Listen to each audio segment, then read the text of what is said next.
హరిపాదం అడుగున గంగ కలిపాపం తను కడగంగ హరిపాదం అడుగున గంగ కలిపాపం తను కడగంగ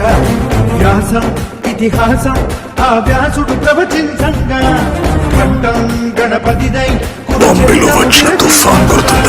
యజుస్సామరు అథర్వ శాఖలుగా ఓంకారేశ్వరి శ్రీహరినగరి ఇదిగోరా బదరి వైకుంఠేశ్వరి సిరికి నగరి అదిగో మహిమగిరి ఈ కొండపై పాకండగా ఆ విష్ణు పాదమే వెలసి వేదాలనే విభజించిన శ్రీ వ్యాసపీఠమై